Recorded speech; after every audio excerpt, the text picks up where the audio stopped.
तो हेलो बच्चों, स्वागत है हमारे चैनल में। मैं देवराज यादव, देवराज मैथ वाला चैनल में आप लोगों का स्वागत है। तो दोस्तों, मैं पहले मैथ पढ़ाता था, आज हम लेकर आ गए हैं फिजिक्स। ठीक ना।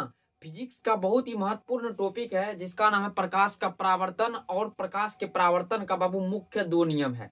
वो नियम को आज अपने लोग बारीकी से जानेंगे। और ये क्वेश्चन 5 नंबर में पूछता है। कितने में पूछता है बाबू? 5 नंबर में। आइए उसको आज अपने लोग एक्सप्लेन के साथ उसके अंदर का बात निचोड़ेंगे। तो आइए स्क्रीन पे चलते हैं अपने लोग।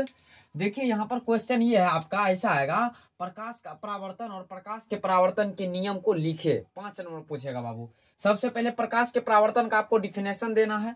क्या है? बहुत ही आसान है बाबू। देखिए क्या कहता है प्रकाश के परावर्तन का डिफिनेशन।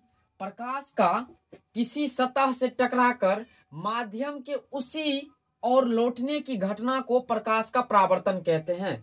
मान के चलिए ये कोई सतह है, ये जो आप देख रहे हैं कोई सतह है। मान के चलिए यह शीशा है। इस शीशा को हम कलई कर दिए। क्या कर दिए गए?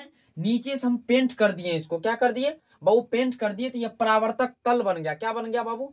परावर्तक तल। अगर हम इसको पेंट नहीं करते तो यह एक शीशा बन जाता। इस साइड से उस साइड तक हमको दिखाई देता। अगर हम नीचे से इसको पेंट कर दिए, यह पेंट करने के बाद क्या बन गया बाबू? दर्पण बन गया। क्या बन गया? दर्पण। यह एक तल के रूप में क्या करेगा? काम करने लगेगा आपका। जब यहां से आप टॉर्च जलाते हैं, क्या किए हैं? टॉर्च यहां से जला रहे हैं, तो यह यहां से गया और इस तल से टकराकर फिर उसी माध्यम में क्या हो गया? लौट गया। ये जो प्रकाश यहां से आया, यहाँ दर्पण से टकराने के बाद फिर जो है यह परावर्तित हो गया। यह क्या हो गया बाबू? परावर्तित हो गया।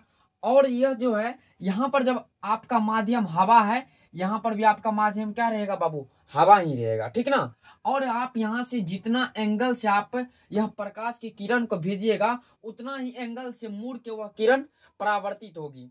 समझ रहे हैं बात को? आप लोग कह सकते हैं यहाँ पर कोण आई बराबर क्या होगा बाबू? कोण आर। ठीक ना।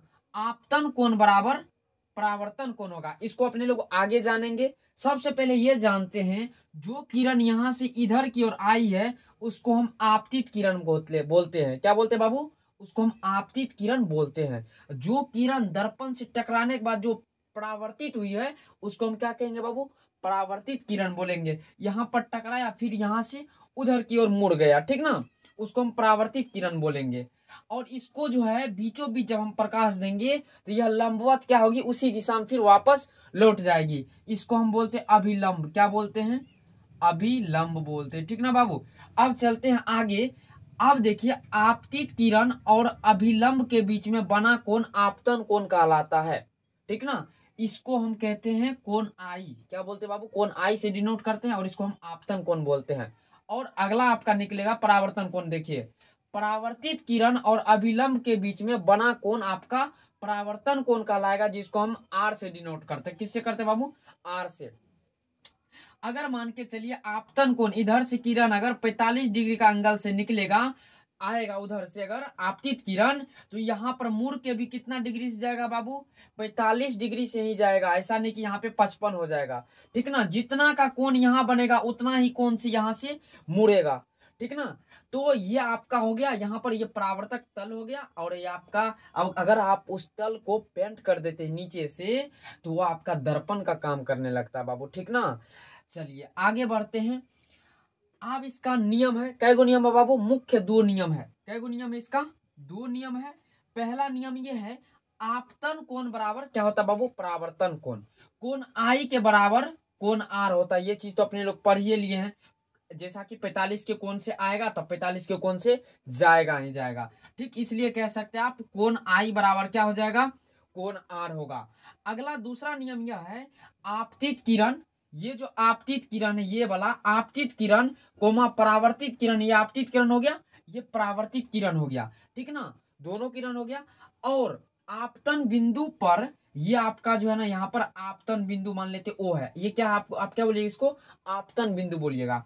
आपतन बिंदु पर अभिलंब, ये जो अभिलंब दिए ऊपर से आपतन बिंदु पर क्या दिए बाबू? अभिलंब जो दिए हैं यहां तक आया है, यह तीनों एक ही तल में होता है। कहां पर स्थित होता है? एक ही तल में यह तीनों स्थित रहता है। ठीक ना। अगर आप लोग नहीं समझे तो वीडियो को स्किप करके पीछे देख लीजिए।